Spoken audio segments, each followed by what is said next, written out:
No meio da confusão, um personagem machucado pergunta desesperado por que humanos e demônios têm que se matar, pensando na diferença entre eles. Enquanto sofre, uma garota corre chorando até ele, o abraça forte e grita seu nome com desespero. No meio da destruição e faíscas, uma figura feminina poderosa surge dos escombros. Ela caminha com uma expressão fria e determinada, cercada por energia e detritos flutuantes, mostrando sua presença imponente. Através da fumaça, um garoto observa surpreso a figura que aparece diante dele. Ele reconhece a presença dela, dizendo com Gu, visivelmente abalado enquanto uma mão enorme se aproxima, sinalizando a chegada de algo ou alguém formidável. O garoto, ofegante e firme, usa uma técnica de combate que concentra magia no punho. A mulher demoníaca observa surpresa e admirada, achando a energia produzida bonita e intensa. Ela reconhece a força do ataque e pensa que o brilho mágico pode ser porque ele é um herói, algo que esperava de alguém como ele.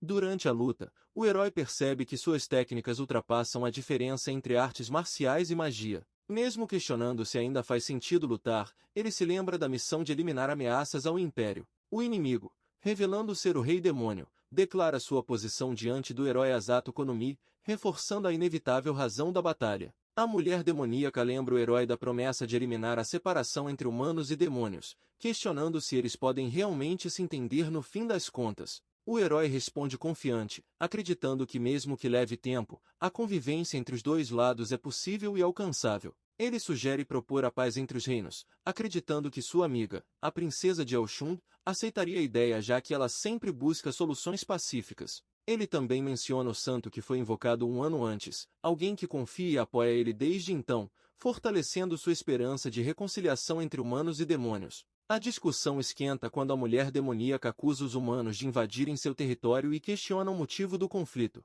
Enquanto o herói tenta manter a proposta de paz, um terceiro personagem observa a tensão, se perguntando se o desejo de entendimento ainda é real, mesmo com todo mundo em posição de luta. O protagonista lembra que foi convocado para esse mundo há um ano, sem saber quem chamou ou por quê. Quase foi morto por monstros, mas foi salvo pela Ana durante uma expedição. Desde então, ela cuida dele. Agora ele percebe que precisa parar de depender dos outros e achar seu próprio caminho de volta à Terra, ganhando poder sozinho. Lembra da Ana apresentando a ele a elfa Chinaria, que ensinou a lutar. Ela reconheceu o potencial mágico e força interior dele, mas também avisou sobre sua visão limitada em momentos de pânico. Mesmo vivendo num mundo dilacerado pela guerra entre humanos e demônios, Chinaria pensa na tristeza desse conflito sem fim e aconselha ele a ficar seguro no castelo. Mas ele sente que não pode ignorar a esperança da princesa por paz. O protagonista declara que não vai desistir apesar das dificuldades. Ele quer realizar o desejo da princesa e acredita que humanos e demônios não precisam ser inimigos. Enquanto uma mulher chama ele e a princesa de ingênuos, ela admite que pessoas assim podem salvar vidas. Ele decide ficar mais forte e talvez virar um herói de verdade. Frente ao risco de perder quem ama, o protagonista decide lutar para acabar com a guerra entre humanos e demônios. Mesmo sabendo que ninguém vai ficar feliz com o conflito, ele encara essa batalha como a última. Determinado, se prepara para a confrontação decisiva onde só um pode vencer. No momento crucial, o protagonista libera uma quantidade enorme de magia que guardou até o último segundo. A força do ataque surpreende os adversários, que percebem que ele nunca juntou tanta energia antes. No meio do impacto, ele avança com tudo no ataque final. Depois do choque da batalha, o personagem caído implora para o protagonista acabar com o conflito com sua morte, oferecendo seu último suspiro para acabar com a guerra. Enquanto isso, algo estranho chama a atenção do herói. Uma presença sombria surge entre os escombros, sugerindo que a luta não acabou de verdade. Depois desses eventos intensos, a mulher demoníaca sorri aliviada e estende a mão pro herói, reconhecendo a atitude dele. Ele acredita que a Ana teria feito o mesmo no lugar dele. Apesar da tensão, o clima amolece e, mesmo chamando ele de ingênuo, ela aceita o gesto, marcando um momento de reconciliação e respeito mútuo. O herói ativa um feitiço poderoso cercado por luz e símbolos mágicos que se espalham ao redor. A mulher demoníaca observa em silêncio, surpresa e emocionada pela intensidade do momento, enquanto ele encara firme o que está prestes a acontecer. No meio da energia mágica, o herói começa a notar algo estranho acontecendo ao redor. Confuso, tenta entender até que uma figura aparece diante dele. Falando com familiaridade e gratidão, ele reconhece a voz surpreso e se pergunta se é mesmo a Ana. Ela surge na frente de todo mundo, declarando que graças ao esforço do herói, a guerra está ganha. Ela diz que o rei demônio será morto, selando a vitória. Porém, o herói fica chocado com a frieza da decisão, argumentando que o inimigo dele não pode mais lutar. Ele se recusa a aceitar o massacre, mesmo na vitória. Anna, com expressão fria, agradece o herói pelo esforço e diz que é hora de se despedir. Ela decide levantar uma barreira mágica, mesmo exausta, para conter o fogo que pode matar todo mundo. Sem chance de escapar, o herói fica paralisado pela situação enquanto ela questiona quanto tempo ele pretende ficar assim. Ele desabafa, sentindo-se usado e traído por quem ele chamou de amigos, pensando na luta dele para acabar com a guerra. Abalado, se considera inútil. Mesmo estando vivo, a mulher demoníaca, firme, o confronta com palavras duras e o incentiva a continuar lutando, lembrando que ele é uma pessoa viva, não um objeto descartável, e precisa seguir em frente mesmo que a vida seja difícil. O herói revela que nunca viu a mulher demoníaca como inimiga. Acreditando que eram parecidos, ela se emociona, admite que lutou na esperança de que pudessem ser amigos. Eles compartilham um momento sincero de conexão, mostrando que apesar do conflito, havia entendimento e respeito entre eles. Sabendo o que precisa fazer, o herói se prepara para agir. A mulher demoníaca, preocupada, entrega a ele uma roupa com proteção mágica, insistindo que ele use. Ela explica que ele ainda tem um pouco de magia, que pode aumentar suas chances de sobreviver, e o pressiona a se proteger antes que seja tarde. O herói, já debilitado, faz seu pedido final. Implora para a mulher demoníaca sobreviver e deixa o resto da missão nas mãos dela, incluindo descobrir as verdadeiras intenções da Anna. Com lágrimas nos olhos, encara seu sacrifício como sua última batalha. Enquanto o herói enfrenta a destruição, Anna observa friamente, declarando que nunca poderia se dar bem com alguém inferior a ela. A cena contrasta a crueldade dela com o sacrifício do protagonista, levantando a pergunta sombria sobre o destino de alguém traído por quem mais confiava. O herói acorda num lugar tranquilo, imerso em águas cristalinas. Surpreso, percebe que todas as suas feridas cicatrizaram. Confuso, olha ao redor, sem reconhecer onde está, tentando entender como sobreviveu e onde foi parar depois dos eventos anteriores. Ainda confuso, se surpreende ao ser abraçado por uma mulher desconhecida. Logo que acorda, percebe que não está sozinho e que alguém cuidou dele durante a recuperação. Ele descobre que foi salvo por Clarissa, a criada que serve o rei demônio. Ela explica que ao protegê-lo, foi pega pelas chamas junto com ele. Os dois ficaram entre a vida e a morte, mas sobreviveram graças às propriedades curativas do lago. Aliviada, Clarissa admite que arriscou tudo naquele lugar para salvar ele. O herói acorda totalmente recuperado e aliviado ao saber que o rei demônio está seguro, tendo sofrido apenas ferimentos leves graças à proteção dele. Clarissa agradece sinceramente pelo esforço. Embora ainda dolorido, ele confirma que sua magia está em perfeitas condições. Mas algo inesperado surpreende de repente. Ainda se recuperando, Clarissa aparece já vestida com um uniforme de criada, impressionando ele pela rapidez. Ela brinca com a situação, deixando ele sem palavras diante do comportamento estranho dela. Apesar do momento leve, ele só pensa em como ela é estranha. O herói chega à capital imperial chamada Kusunagi, onde fica a mansão do rei demônio. Impressionado, percebe que o nome do lugar é japonês, algo incomum em Estalia. Enquanto explora o mercado com Clarissa, tenta entender melhor o novo ambiente e o significado daquele nome familiar. Ele se reúne com o rei demônio. Aliviado por vê-la segura, ela o cumprimenta gentilmente, agradecendo por salvar ela e permitindo que ele a chame pelo nome. Surpreso com o tratamento amigável, ele questiona o porquê, já que tecnicamente são inimigos. Ela responde naturalmente, dizendo que ele é o herói que salvou ela. Simples assim. O herói é informado que, a partir daquele momento, vai morar na mansão do rei demônio e deve se sentir em casa. Clarissa serve chá, mas ele hesita em beber. Desconfiado, ela diz francamente que envenenar ele agora seria inútil e garante que preparou a bebida ela mesma.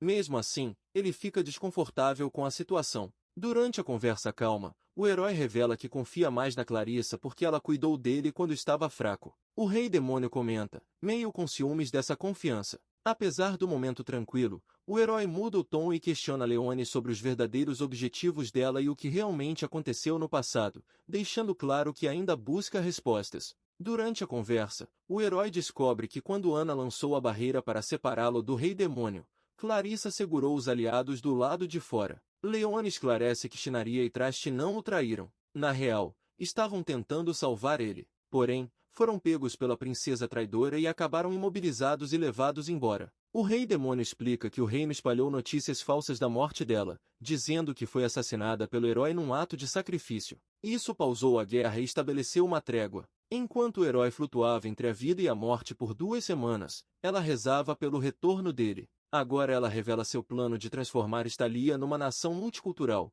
aceitando todo mundo independente da raça. Para isso, pede a força do herói, já que será preciso derrotar quem resistir a essa mudança. Leone revela que o Império quer coexistir com os humanos, mas a princesa Ana está empurrando um plano para exterminar todos os demônios. Admitindo que a força atual dela não é suficiente para vencer, Leone pede a ajuda do herói. Ele suspeita das intenções dela, se sentindo manipulado, mas ela jura sinceramente que não fará nada contra a vontade dele, apelando para as memórias dos ancestrais e da mãe dele. O herói, ouvindo promessas parecidas das quais Ana já fez antes de traí-lo, fica cheio de desconfiança. Num momento tenso, ele tenta usar magia, mas leva um choque ao perceber que seus poderes sumiram. Leone e Clarissa também ficam surpresas, sem entender o que rolou. Enquanto encara a dura realidade de estar sem magia, sem forças e se sentindo inútil, o herói reflete em silêncio sobre tudo o que perdeu. Ele reconhece que, para proteger os outros e cumprir sua missão,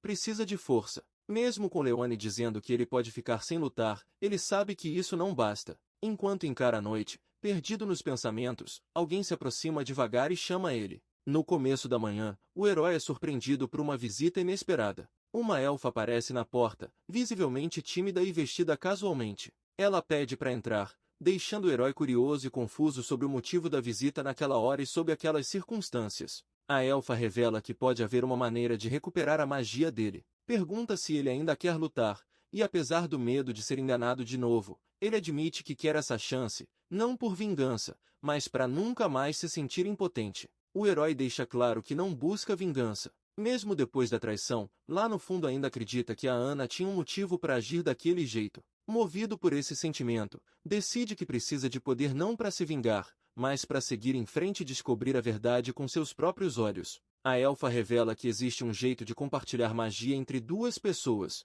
mas isso exige uma conexão íntima. Surpreso e desconfortável, o herói recusa ir adiante só pelo poder. Diz que só faria se sentimentos verdadeiros estivessem envolvidos, mostrando respeito e consideração por ela. Na manhã seguinte, Clarissa acorda ao lado do assado, visivelmente envergonhada, lembrando da noite anterior. Ela tenta falar, mas fica nervosa porque foi a primeira vez. Assado, calmo, responde naturalmente, mostrando que os dois compartilham a experiência. O clima fica meio estranho, mas também íntimo entre eles. Enquanto Clarissa parece pensativa e tímida, Assado sente claramente a magia dela fluindo no corpo dele. Ela explica que, embora a transferência de magia possa ser instável para outros, quem ficou sem magia por um ano vai se adaptar fácil. Agora ele sente essa nova energia circulando dentro dele. Assado pergunta por que Clarissa fez tanto por ele apesar do pouco tempo que passaram juntos. Ela revela que já o conhecia há um tempo porque o rei demônio mandou ela investigar o herói que apareceu no reino. Surpreso, Assado percebe que ela o observava antes, explicando a familiaridade e dedicação dela. Clarissa lembra que mesmo durante a guerra, o herói nunca matou demônios, uma escolha difícil que exige coragem. Admirando a bondade que ele mostrou no campo de batalha, algo que acha que não tem, ela explica que ajudou ele não por dever, mas para aliviar a dor dele. Compartilhar magia foi só uma consequência desse sentimento. Ele agradece sinceramente, reconhecendo a bondade dela. Clarissa, distraída e sonhadora, é confrontada pela prima, que percebe o comportamento estranho dela. Mesmo sem parecer machucada, a felicidade visível de Clarissa levanta suspeitas. A prima insiste que ela está escondendo algo, lembrando que são primas e cresceram como irmãs, exigindo honestidade. A prima confronta Clarissa depois de notar o jeito estranho dela e, pressionando, descobre que Clarissa fez um ritual para compartilhar magia com Assado, que envolveu uma relação íntima. Chocada e com ciúmes, ela interpreta isso como uma vitória pessoal de Clarissa, que tenta justificar que não foi bem assim. A situação fica meio estranha e emocional para ambas. Clarissa deixa claro que não vê a relação com Assado como algo romântico. O único desejo dela é ajudar ele a recuperar a magia, mesmo que isso prenda ao mundo delas. Ela aceita as consequências sem hesitar, mostrando que não quer ser um peso para ele. A amiga de infância de Clarissa reflete em silêncio sobre o gesto da garota. percebendo que embora Clarissa diga que foi só pela magia, o ritual teve algo profundo, como um casamento antigamente. Ela reconhece que Clarissa agiu por amor verdadeiro, sem esperar nada em troca, e se sente superada. Mesmo assim, deseja que Clarissa seja recompensada pela dedicação. Assado se prepara para treinar ou lutar. Agora veste seu próprio uniforme de batalha. O olhar determinado e a postura confiante mostram que ele está pronto para seguir em frente com sua nova força, resultado do poder que recebeu. Assado começa a treinar com um guerreiro experiente e bem-humorado. Apesar da aparência relaxada, esse cara é um dos 4 generais imperiais. Alguém que já enfrentou Assado várias vezes. Agora demonstra confiança no garoto e o aceita naturalmente como aliado, o que surpreende Assado. Durante o treino, o guerreiro elogia a conduta de Assado na guerra. Reconhece a justiça dele e o fato de não ter matado demônios. Sem ressentimentos, mostra respeito pela situação dele. Depois, o treino físico fica mais intenso e Assado começa a liberar uma aura poderosa de energia. Mostrando progresso, o guerreiro fica impressionado com a quantidade absurda de magia dentro de Assado. Percebe que é muito mais do que qualquer guerreiro que já enfrentou, e se pergunta como uma simples criada como Clarissa poderia ter tanta magia. Quando pergunta como Assado recuperou a magia, o garoto foge da resposta, claramente sem graça, e pede para não entrar em detalhes. Dorinoa aconselha Assado a ser forte e lembra que lutar é melhor do que ficar sem reação. Ele reconhece o poder que Assado tem agora, comparável a Mal-sama, e o incentiva a usar isso para proteger vidas e expandir sua influência. Assado agradece sinceramente, reconhecendo o valor do apoio e da confiança. Alguém observa a batalha com atenção e num momento tenso pensa em desviar, indicando que um ataque rápido e perigoso está prestes a atingir o alvo. A imagem mostra uma lâmina cortando o ar e a armadura de alguém sendo atingida ou quase perfurada, sugerindo o impacto iminente de um golpe poderoso. O ataque quase acerta Assado, que consegue se jogar para lado e desviar. A espada bate forte no chão, assustando todo mundo. Ele e Dory ficam confusos e irritados com a situação repentina. Logo depois, uma orelha aparece no canto, indicando que o atacante vai se revelar. Uma garota da tribo dos lobos aparece de repente, interrompendo o treino do Assado. Ela se apresenta como Elizabeth Roena, uma das 4 generais da tribo unificada do norte, e desafia Assado para a luta, mostrando as lâminas com firmeza e determinação. Elizabeth explode de raiva, revelando seu ódio pelos humanos. Mesmo sendo contida por Dorinoa, ela insiste em lutar contra Assado, movida pela culpa por não ter ajudado numa batalha anterior. O arrependimento a impulsiona a agir impulsivamente. Determinada a provar seu valor, Assado confronta Elizabeth com firmeza, dizendo que se ela odeia tanto o Império, deveria simplesmente sair dele. Mas deixa claro que ele não pode fazer o mesmo porque se sente em dívida com Leone, que o ajudou. Apesar da hostilidade de Elizabeth, ele escolhe ficar. Comovida pela gratidão, Elizabeth admite que muitos da raça dela não aceitam ela ficar no Império, já que nem todo mundo pensa como Leone. Apesar da raiva, Assado não consegue evitar sorrir ao lembrar da garota que o ajudou, o que irrita ainda mais Elizabeth. Ela se recusa a recuar mesmo depois de ser avisada para parar. Ela insiste em enfrentar Assado, ignorando que ele está sob a proteção direta de Mal-sama. A tensão cresce, mas Assado apenas observa em silêncio enquanto Dorinoa tenta acalmar a situação antes que piore. Dory permite que Elizabeth lute com Assado desde que ela parece ficar perigoso, mas Elizabeth, consumida pela raiva, ignora o aviso e se prepara para atacar com tudo, determinada a eliminá-lo. Assado, aceitando a responsabilidade, se oferece como adversário sem hesitar. Decide enfrentar Elizabeth, não por ódio, mas para se entender e saber o que quer proteger. Mesmo sem saber quem ou o que vai lutar no futuro, recusa ser manipulado e reafirma a vontade de lutar por escolha própria. Enquanto ainda busca um jeito de voltar e um futuro pacífico entre humanos e demônios, Elizabeth e Assado se lançam com força total. O confronto, agora inevitável, marca o começo de uma luta direta entre 2 guerreiros com motivos diferentes, mas determinados a provar seus ideais. Elizabeth investe, empunhando uma arma pesada, pronta para encarar Assado no combate corpo a corpo. Elizabeth ataca com velocidade surpreendente, apesar da espada pesada. Assado mal consegue acompanhar os movimentos dela.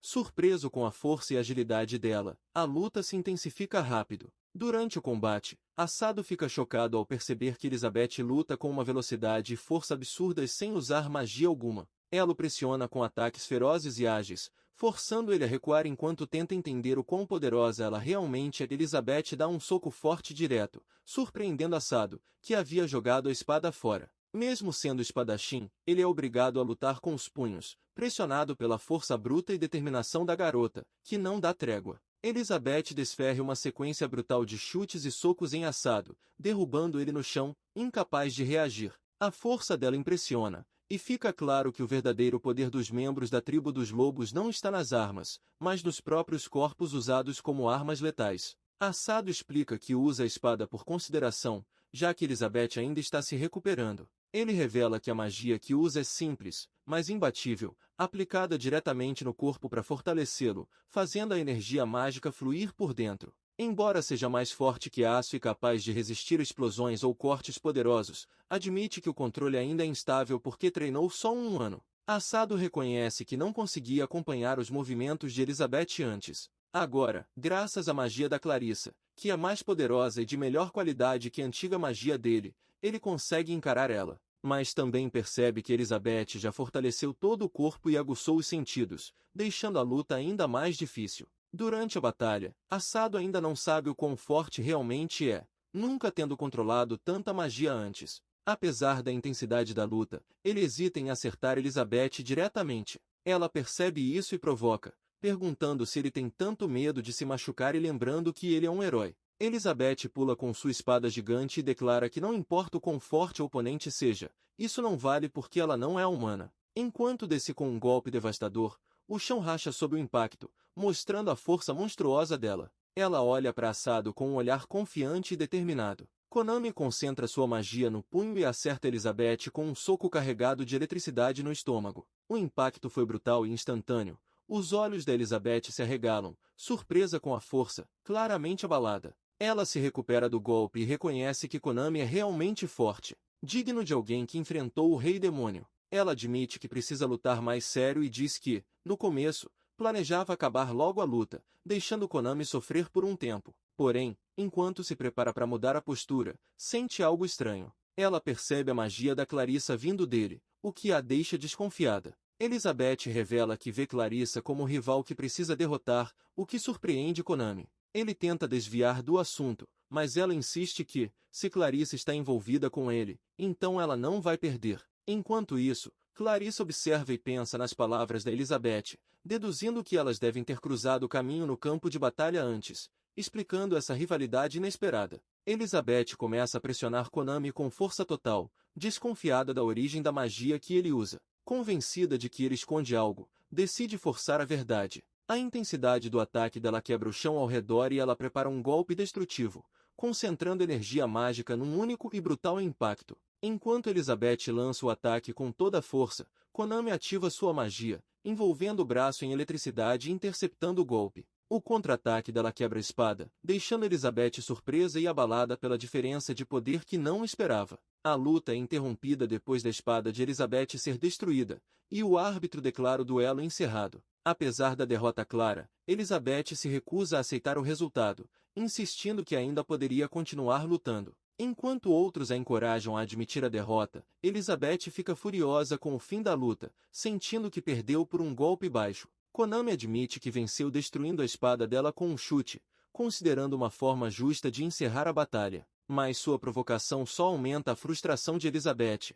enquanto outro observador começa a questionar a legitimidade da vitória. Consumida pela raiva e com eletricidade ao redor do corpo, Elizabeth mostra que ainda não aceitou a derrota. Enquanto se prepara para continuar, percebe que Konami lutou sério o tempo todo. Para ela, a luta ainda não acabou. Elizabeth começa a perder o controle e entra em sua forma bestial, liberando energia intensa e instintiva. Os aliados reagem urgentemente, percebendo o perigo iminente e ordenando que Konami recue imediatamente. Quando está prestes a se transformar totalmente, Elizabeth fica furiosa e se transforma completamente em sua forma de besta, assumindo a aparência de um lobo enorme. Diante dessa transformação, Assado se sente incapaz de enfrentá-la com poder contido e decide recuar. Intimidado pela fúria e força da oponente, ele entende que não pode continuar lutando contra Elizabeth nesse estado e decide seguir o conselho de Dornova, planejando se retirar. Porém, mesmo tentando se afastar, ele se prepara para reagir se precisar. Elizabeth permanece firme, bloqueando seu caminho, e a tensão na confrontação permanece. Apesar de estar gravemente ferido e cheio de marcas, Asado desperta uma energia poderosa. Quando a besta avança, um aliado corre em seu socorro e o puxa para longe do perigo. Preocupado com o estado crítico, Asado reflete sobre sua falha em reagir a tempo no ataque repentino. Ferido, tenta controlar a magia com cuidado. Preocupa-se que se usar muito poder sem controle, pode machucar gravemente Elizabeth em sua forma bestial. Percebe que controlar sua própria magia já é difícil, e manejar magia alheia é ainda mais arriscado. Ele entende que se errar na dosagem, pode acabar matando alguém sem querer. Não é questão de orgulho ou habilidade, é um risco real, e ele sabe disso. Mesmo ferido, Asado é ajudado pelo companheiro enquanto a besta avança furiosa e hostil. A transformação de Elizabeth ainda está fora de controle, mostrando ódio profundo pelos humanos. Ela os persegue implacavelmente, exigindo confronto direto.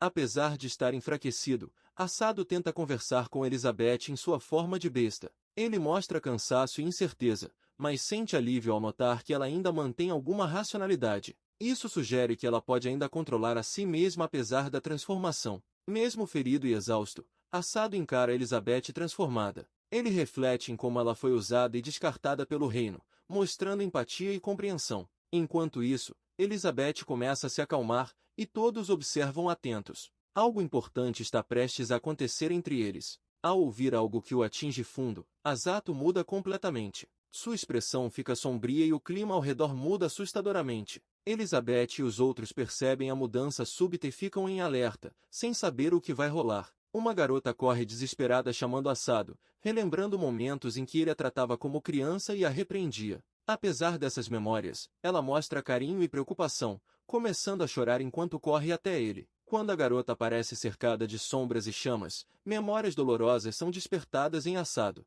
Ele recorda palavras duras que tentou enterrar, revelando um trauma profundo que queria esquecer. Asado sofre um colapso emocional, lembrando de uma cena dolorosa do passado onde alguém chamando ele de Asato-sama agradeceu antes de partir, deixando ele caído e estendendo a mão. Enquanto revive o trauma, Elizabeth observa em silêncio e uma voz cruel ecoa em sua mente, chamando-o de herói patético. Visivelmente abalado, Asado implora para que parem. Incapaz de segurar a dor, Dornova tenta acalmar Elizabeth e pede desculpas a Asado por ofendê-lo, reconhecendo que ele é um humano especial. Porém, outro personagem irritado repreende Dornova por pedir desculpas a um humano, mostrando a tensão entre os lados. Enquanto isso, Asado permanece perdido em pensamentos pesados, se perguntando se tudo foi culpa dele. Movido pela raiva e dor, Asado desferra um chute poderoso no rosto do lobo, lançando-o longe com impacto brutal. O golpe é tão forte que o lobo começa a sangrar pela boca. Enquanto isso,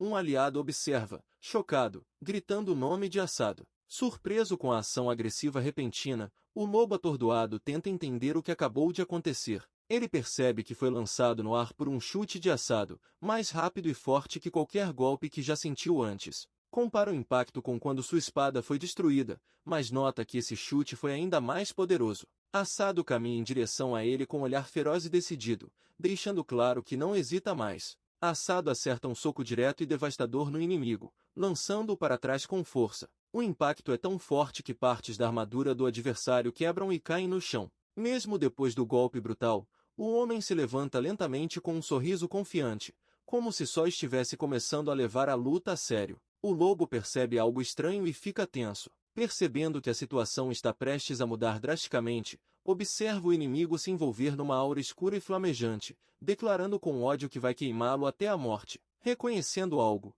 talvez o verdadeiro poder ou fúria do oponente, o lobo encara a sério. Entende que a luta vai se intensificar. Apesar de toda a destruição ao redor, o garoto permanece no meio dos escombros. Agora cercado por uma aura elétrica intensa e com olhar determinado, declara que a luta não acabou e desafia o inimigo a continuar. O garoto, cercado por eletricidade e com expressão sombria, investe contra o lobo com velocidade extrema. Num movimento rápido e brutal, acerta o inimigo direto, jogando o lobo com força no chão e rachando o piso ao redor. Então só sua pata fica imóvel no chão, sem se mexer, sinalizando que pode ter sido completamente derrotado pelo ataque brutal. Asado avança com intenção destrutiva, ignorando os gritos da garota tentando pará-lo. O chão se parte com o poder que ele libera, enquanto ela o avisa que algo terrível pode acontecer se continuar. Mas Asado, determinado, diz que nada vai acabar sem a permissão dele. A garota em lágrimas agradece por tudo,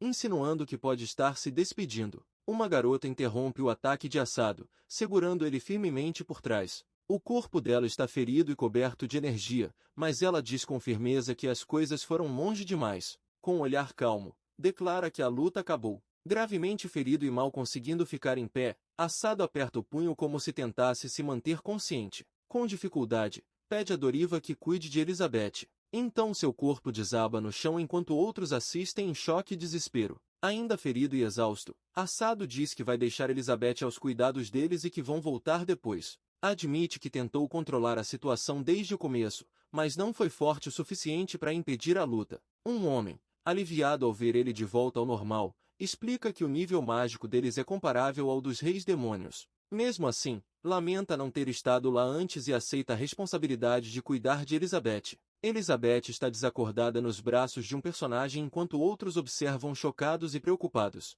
Asado, ainda em pé, começa a recuperar a consciência e a perceber o que fez, sentindo vergonha e perturbação. Vendo a parede destruída, se pergunta se realmente foi responsável por aquilo. Um personagem observa a cena atônito, pensando que um herói revoltado é perigoso demais. Depois da batalha intensa, os personagens caminham pelos corredores refletindo sobre o ocorrido. Dizem que a dor e tristeza que Asado sentiu se transformaram em magia, explicando sua reação explosiva. Ele então pede desculpas a Elizabeth, que permanece em silêncio, confusa e ainda abalada. Asado questiona por que ela odeia tantos humanos e se ela falou algo sobre isso. É revelado que Elizabeth pertence à tribo dos lobos, seres com sangue demoníaco de alto escalão que viviam nas montanhas. Porém, os humanos os rotularam apenas como bestas, não demônios, tornando-os alvos constantes de caça. Por serem uma raça fraca, seus números foram drasticamente reduzidos. Elizabeth, sendo a única a herdar totalmente o poder dos lobos, conseguiu subir a general ainda jovem. Asado reflete sobre a dor dela e entende que, se estivesse no lugar dela, também odiaria os humanos. Reconhece que, apesar de viver livremente, ela escolheu proteger os demônios oprimidos no território do Império. Mesmo com sua imaturidade e dificuldade de ser honesta, Elizabeth ainda é uma criança tentando descobrir em quem pode confiar. Por isso se aproximou dele, querendo saber se podia confiar num estranho. A elfa explicou que cuidou de Elizabeth quando ela era criança, tratando-a como irmã mais velha. Mas, ao entrar no exército imperial e ganhar destaque, Elizabeth passou a vê-la como rival, especialmente durante sua fase rebelde. Mesmo assim, a elfa mostra que é extremamente poderosa, revelando que no momento crítico, ela parou Asado com apenas uma mão. Isso deixa claro que, apesar de ser criada, ela está longe de ser comum. Depois dos eventos, a conversa vira sobre a punição de Elizabeth. Embora todos reconheçam que ela agiu de forma imprudente, a decisão é aplicar uma punição leve, já que a situação foi inevitável. A elfa se culpa por não ter parado Asado, e ele admite responsabilidade por perder o controle, pedindo para ser punido também. Tudo é feito em nome de proteger Elizabeth. Após o incidente envolvendo a princesa Ana, a situação do Império ficou instável. Por isso, Elizabeth foi chamada de volta do território do norte. Porém, a chegada dela causou ainda mais problemas. Apesar disso, os ferimentos do Asado foram tratados com magia e remédios, melhorando sua circulação. Elizabeth, graças à herança da tribo dos lobos, deve se recuperar rápido. Como punição, a magia dela será selada assim que se recuperar, proibindo o uso. A mesma restrição valerá para o Asado, caso ele queira ser punido. Foi deixado claro que, se algo parecido acontecer de novo, Elizabeth será removida do cargo de general. Apesar da dureza da decisão, a punição é vista como leve e a própria Elizabeth demonstra gratidão por isso. Durante a conversa, argumentam que quando alguém demonstra intenção de fazer o bem,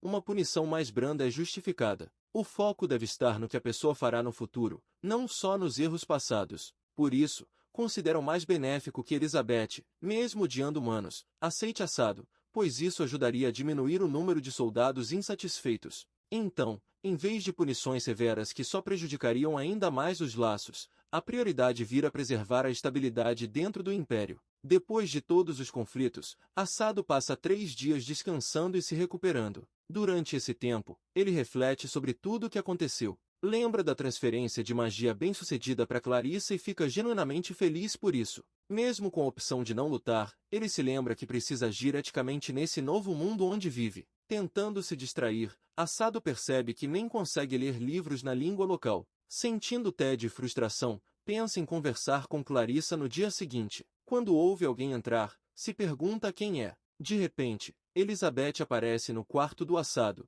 pedindo para falar. Surpreso, ele se levanta rápido, achando a aproximação dela estranha e meio intimidadora. Apesar da tensão no ar, ela tenta garantir que não quer fazer mal, mas o jeito que fala só deixa Assado mais desconfortável. Elizabeth se inclina diante dele, pedindo desculpas sinceras pelo que rolou antes. Mesmo sentindo dor, ela insiste que aquilo foi uma forma de autopunição. Assado tenta confortá-la, dizendo que ela já fez o suficiente. Elizabeth explica que foi obrigada a aceitá-lo por ordem do Rei Demônio, mas deixa claro que ainda não consegue aceitar ele emocionalmente, apesar de reconhecer o esforço dele. Ela se culpa por testar e tratar mal o Assado, dizendo que pensou muito sobre suas atitudes. Ela diz que não está pedindo perdão, mas quer que ele saiba que realmente se arrepende. Assado, por sua vez, diz que não aceita nenhuma compensação, mas também não nega o perdão. Mesmo emocionada, Elizabeth insiste que quer se redimir, mostrando que realmente se importa.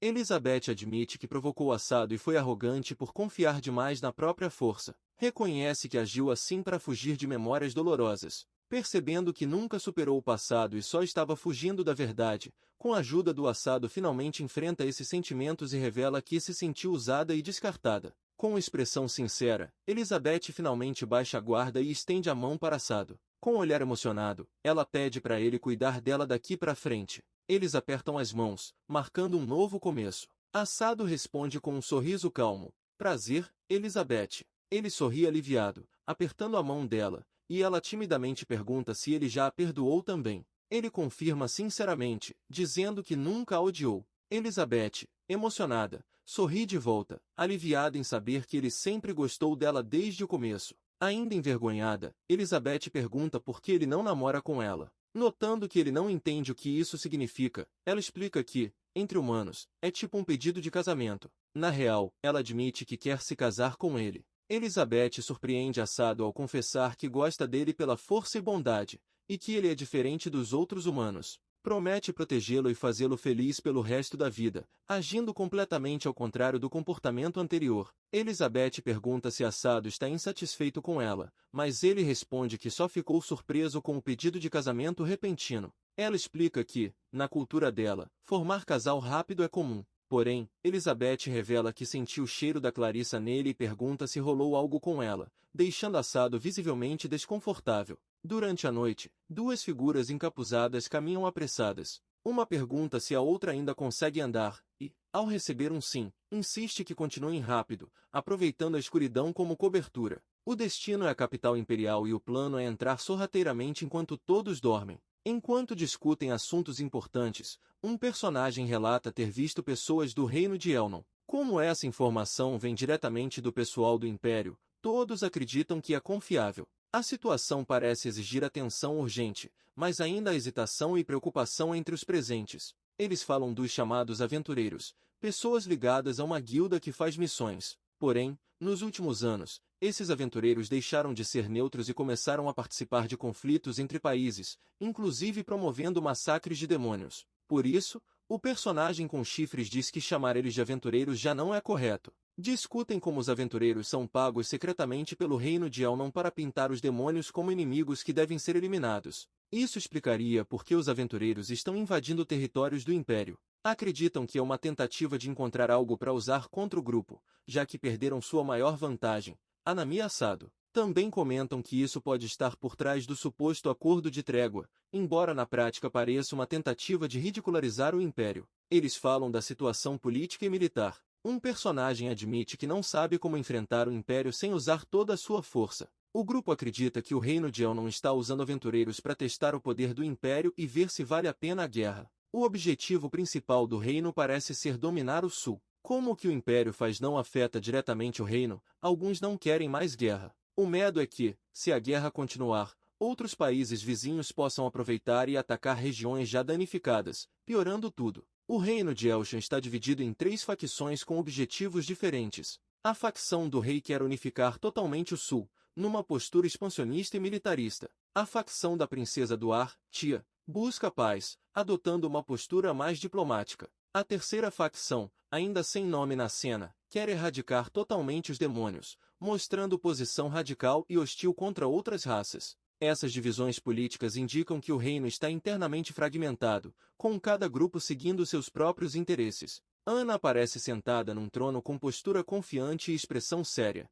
representando a liderança de sua facção. Em seguida, um jovem aparece cabisbaixo, com aparência tensa ou resignada, indicando que algo importante está para acontecer entre os dois lados. Enquanto o reino avança sua ofensiva, o Império recua e fortalece suas defesas. O protagonista analisa a situação seriamente, sem saber qual facção enviou o aventureiro, mas sabendo que não pode ignorar o que aconteceu, revela que já mandou tropas à frente e que ele e Doranoia também vão entrar na batalha. Outros membros observam em silêncio, mostrando tensão e expectativa pelos próximos passos. Konami olha firme para a garota e declara sua decisão de lutar, mesmo sabendo que dessa vez os inimigos são humanos. A preocupação dela é clara, mas ele mantém postura determinada, pronto para enfrentar o conflito apesar do peso da escolha. Com convicção, o grupo decide lançar o ataque. Um punho cerrado simboliza a firmeza da decisão. Quem atrapalhar a paz será derrotado, seja humano ou demônio. Todos mostram confiança renovada, seguindo a liderança de Mal-sama,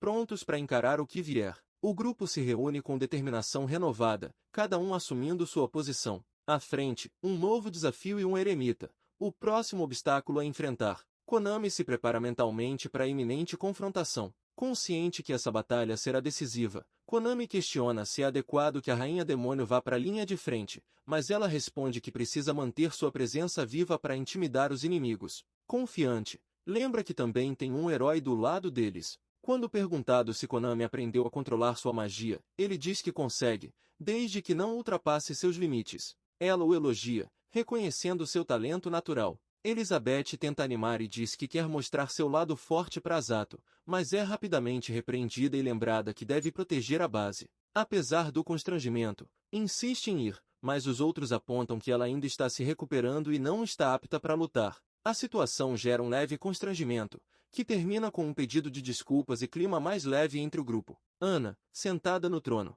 revela que já sabia que a Rainha Demônio sobreviveu, mas diz que simplesmente não quis matá-la. Ela nota que a sobrevivência da heroína foi um resultado inesperado, mas interessante. Comentando a batalha, Ana reconhece que a situação de quase morte desencadeou um enorme crescimento na Rainha Demônio. Graças à linhagem dela, ela vê esse momento frágil como decisivo, tanto para a inimiga quanto para o plano que ela persegue silenciosamente. Ana reflete sobre o erro de subestimar o herói invocado e admite que seria desperdício ignorar o potencial dele. Também admite que não pode desprezar o poder da linhagem da Rainha Demônio, especialmente em Leonstein, que carrega o que ela chama de ingrediente perfeito. Observando o conflito interno da garota, Ana sugere que o verdadeiro problema não são os demônios, mas algo mais profundo e pessoal que a aflige, enquanto uma figura alada sombria surge atrás dela. Ana observa tudo calmamente do trono. A visão revela uma criatura com aparência angelical distorcida, que declara valorizar toda a vida, menos a própria.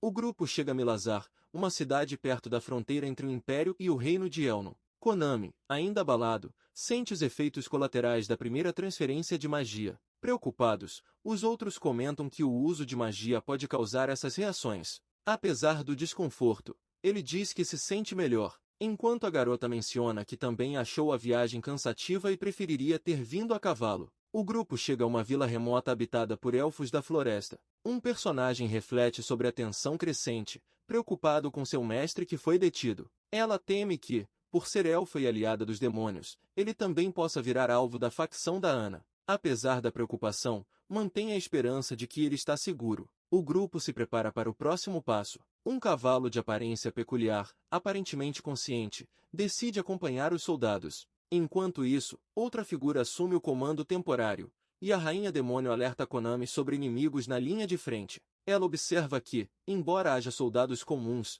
os aventureiros são anormalmente fortes. Konami, alerta e determinado, confirma que está pronto e não baixa a guarda. As tropas avançam firmes pelo campo até que um comandante, atento à aproximação, percebe uma figura inesperada. Surpreso, ele observa cuidadosamente um homem simples, de sandálias, que se aproxima e pergunta se eles são os aventureiros. A tensão aumenta, indicando que algo importante está para acontecer. Uma sombra surge rapidamente, e a tensão cresce, mas quando se revela, é só uma mulher e uma criança fugindo. A princípio, os soldados relaxam, achando que foi um alarme falso. Porém, Konami sente algo estranho, sua expressão muda, percebendo que a situação não é tão simples quanto parece. A figura encapuzada, antes vista como inofensiva, revela sua verdadeira intenção ao sacar uma espada e lançar um ataque surpresa. O disfarce era só fachada, e a garota, agora com olhar determinado e lágrimas nos olhos, mostra que não é uma mera civil.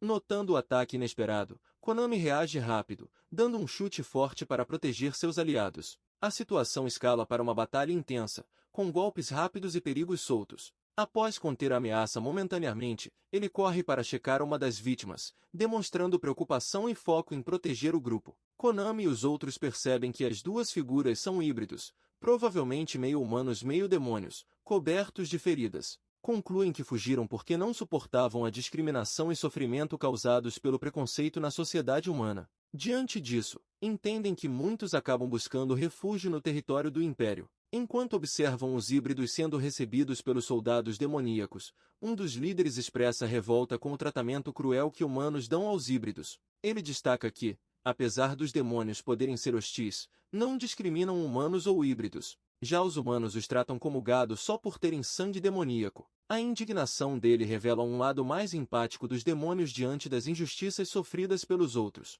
A garota encara seriamente Konami e afirma que, para alcançar o mundo pacífico que desejam, será preciso enfrentar e superar a discriminação e crueldade humana. Mesmo reconhecendo o peso dessa realidade, ela declara que não há como evitar essa confrontação. Konami escuta em silêncio, refletindo sobre as palavras e o caminho a seguir. Frente a essa dura realidade, Konami olha o horizonte com seus aliados e conclui que o mundo precisa mudar. Mesmo sem saber até onde pode ir sozinho, sente o peso da responsabilidade e a presença de forças que se opõem ao seu ideal. Enquanto inimigos observam friamente, ele reafirma seu propósito, determinado a fazer tudo o que puder para transformar esse mundo injusto. Konami e seus aliados confrontam os responsáveis pela perseguição aos híbridos, questionando se realmente gostavam de machucar uma garota e uma criança. Um dos aventureiros é direto, deixando claro que não foi divertido. O clima fica tenso, com acusações pesadas no ar, mostrando a indignação de quem se recusa a ver inocentes sofrerem nesse mundo torto.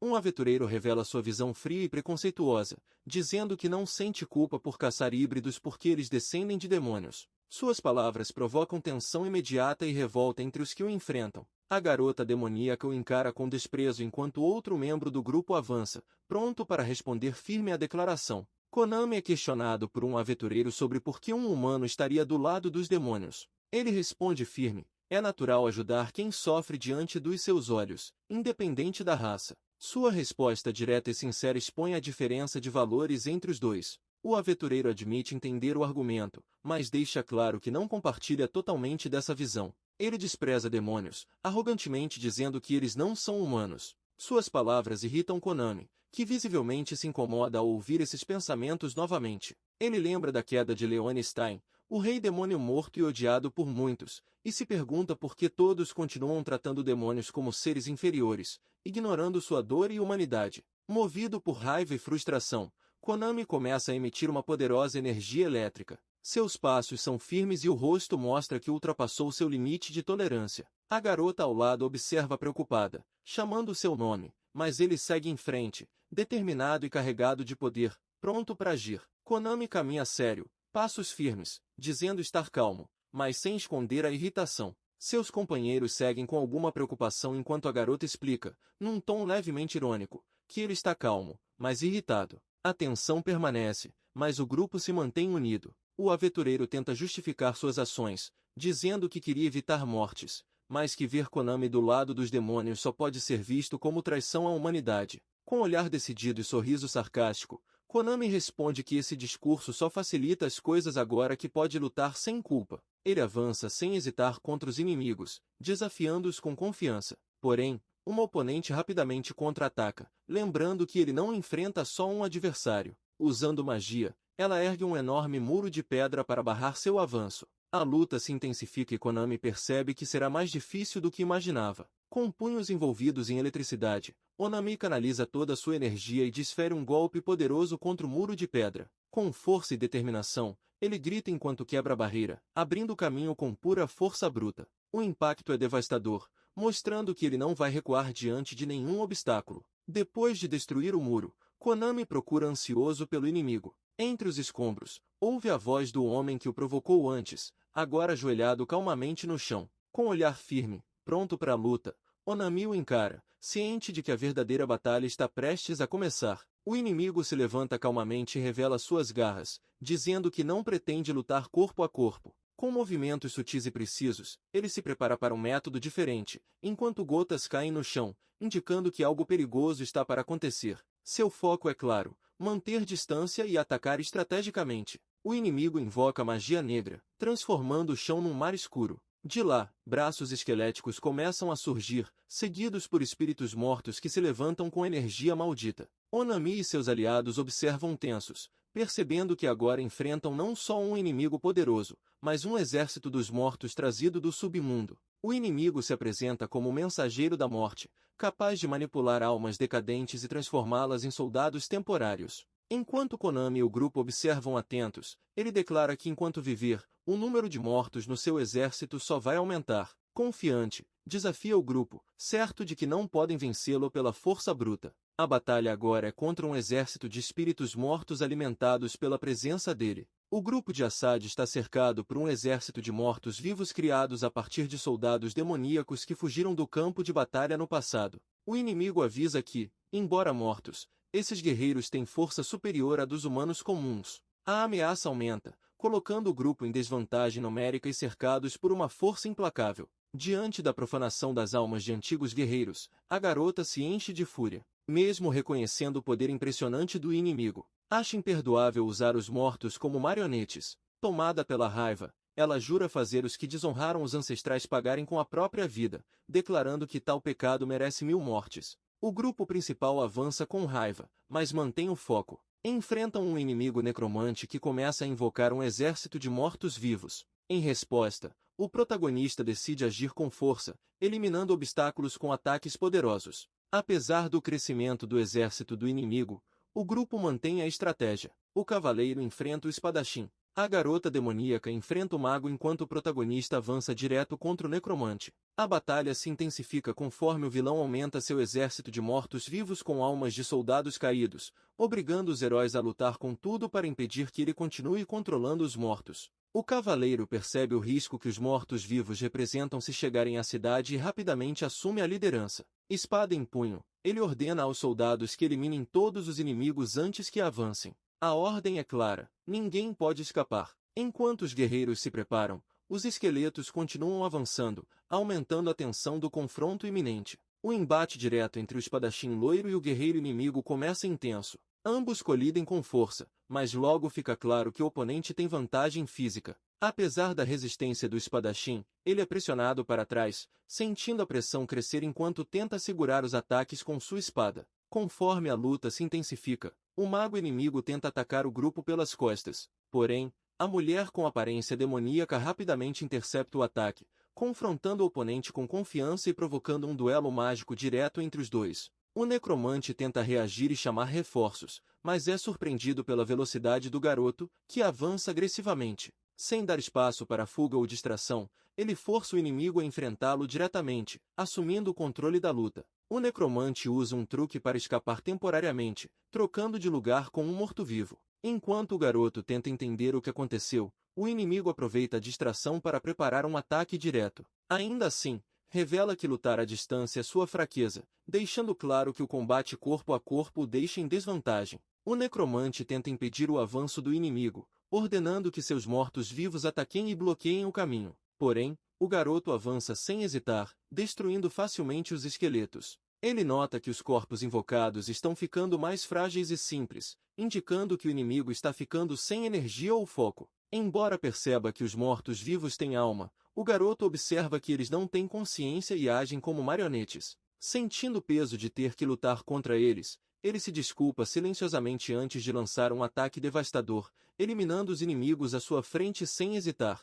O garoto repreende o necromante por desprezar os demônios e usá-los como ferramentas, deixando claro seu desgosto por essa atitude. O necromante reage confuso e depois ri, reconhecendo que, apesar de humano, O garoto compartilha do mesmo respeito que os demônios têm. Essa reação revela uma mudança na percepção dele sobre o garoto. O garoto afirma que humanos não desprezam demônios, mas reconhecem e temem seu poder. Para ele, essa é a verdadeira razão por trás das ações humanas. Porém, o necromante o confronta, dizendo que ele não entende nada e o culpa por ser o verdadeiro obstáculo entre humanos e demônios por não enxergar a realidade como ela é. A batalha entre os dois magos começa, e a mulher com chifres reconhece o poder do oponente. Mesmo impressionada com o necromante, a mulher de chifres percebe que ambos possuem uma quantidade e qualidade de magia completamente além do alcance de qualquer humano. Observando o mago em ação, ela reflete que humanos normalmente não têm grande aptidão mágica, com poucas exceções.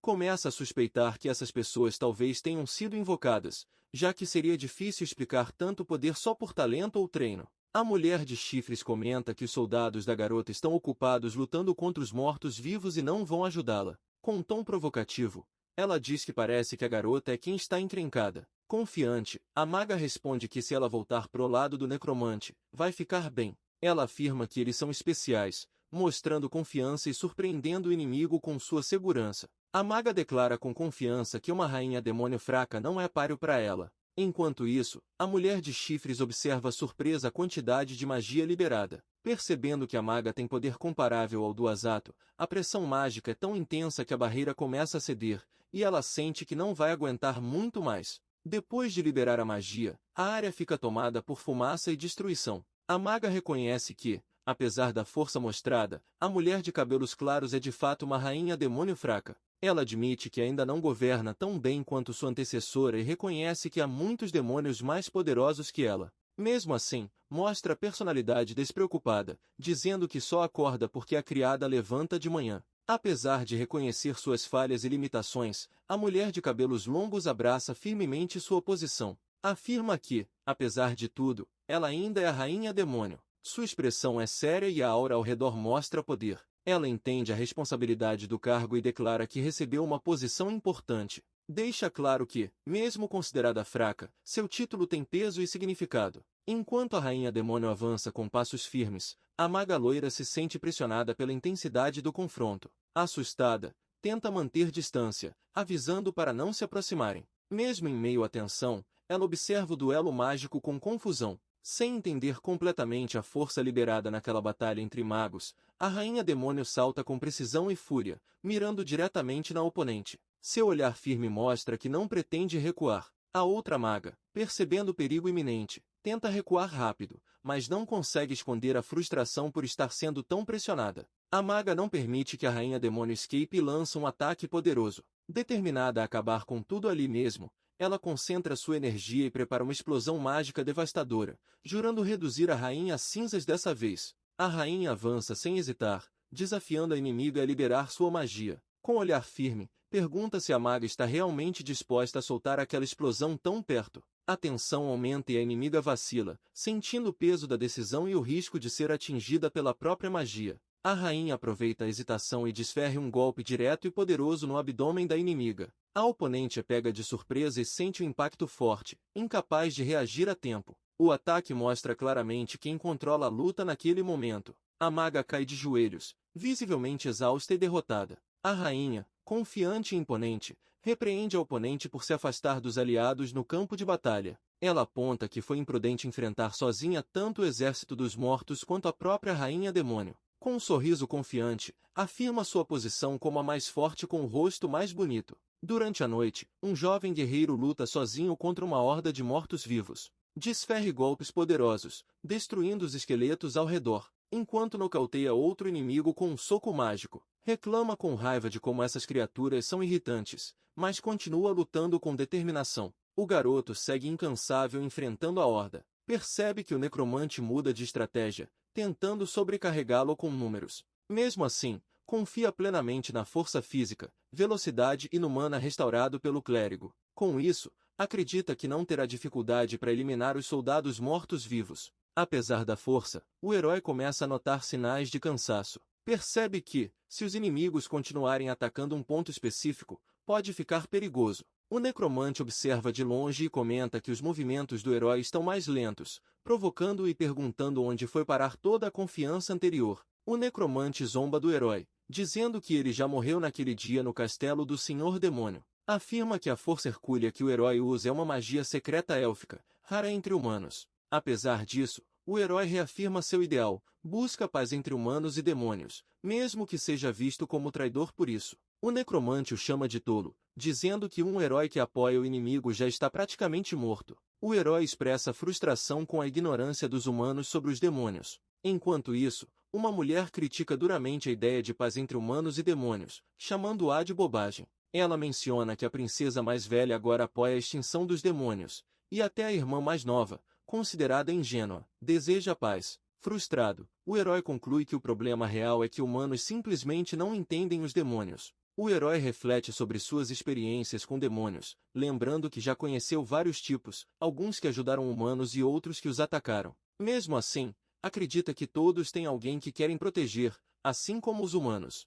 Para ele, a diferença entre as raças não é tão grande, mas o antagonista o contradiz, dizendo que existe uma diferença clara. Demônios são uma espécie longeva que, para ele, é o que fundamentalmente os separa dos humanos. O herói reconhece uma verdade dura: mesmo que humanos passem a vida toda treinando, é extremamente difícil derrotar demônios que têm enorme vantagem de viver muito mais. Da perspectiva humana, demônios parecem existir só para destruí-los. Ele conclui que, no fim, demônios são basicamente uma espécie superior. Frente a uma horda de esqueletos, o vilão revela seu ódio aos demônios, declarando que são amaldiçoados por nascer com tudo. Acredita que humanos só vão encontrar paz erradicando completamente os demônios. Com sua vantagem numérica atual, vê essa como a chance perfeita e declara que a luta só vai acabar quando um lado for destruído. Enquanto o jovem herói baixa a guarda, um esqueleto aparece atrás dele prestes a atacar. Um aliado intervém com um grito de aviso, repreendendo pela distração no meio da batalha. O herói resiste ao ataque surpresa e arranca firmemente a cabeça do esqueleto. Ainda assim, descobre que os mortos-vivos foram feitos especialmente pelo inimigo, servindo como seu trunfo. A luta se intensifica ao revelar que decapitar não basta para pará-los. O herói tenta aproveitar uma brecha para atacar, determinado a acabar com a luta. Porém, é surpreendido por um contra-ataque direto. O inimigo percebe sua inexperiência em combate corpo a corpo e o acerta forte, criticando sua distração e confiança prematura. O herói decide retaliar usando as próprias cabeças dos soldados inimigos como armas, surpreendendo o necromante. Inicialmente, o inimigo duvida da eficácia da estratégia, acreditando que seu muro de mortos-vivos vai segurar, mas reconhece que, com a força sobre-humana do herói, os resultados podem ser bem diferentes. Percebendo que poucos soldados não serão suficientes para impedir o ataque do herói, o necromante ordena que todos os mortos-vivos se reúnam diante dele. Desesperado, usa os esqueletos como escudo,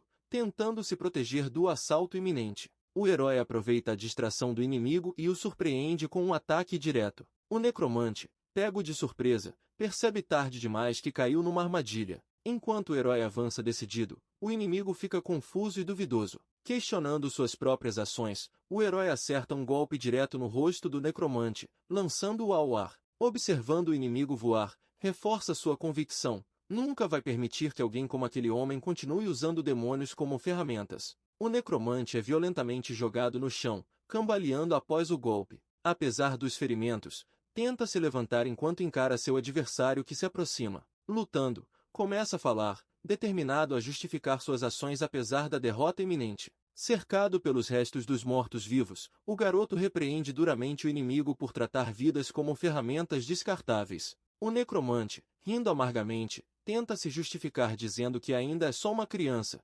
revelando sua frustração diante da convicção inabalável do adversário. Sentado entre os restos da batalha, o garoto admite sua imaturidade e falta de experiência, reconhecendo que ainda tem muito a aprender. Mesmo assim, acredita que humanos e demônios podem coexistir. O necromante derrotado, deitado no chão, tenta avisá-lo que essa união é impossível, mas o garoto insiste em acreditar que um futuro diferente é possível. O necromante, ferido e perto da morte, olha para o céu enquanto reflete sobre o mundo. Pela primeira vez, considera que talvez exista esperança. Se há alguém com um olhar puro como o de uma criança, talvez esse mundo ainda possa mudar. Com um leve sorriso, aceita essa possibilidade antes de seu fim. O necromante, gravemente ferido, tenta se levantar, mas o corpo já não responde. Enquanto isso, outros começam a sofrer também, dominados por alguma força misteriosa. Gritos de dor ecoam enquanto o caos se espalha e o medo toma conta dos presentes. Enquanto o necromante é consumido por uma energia sombria,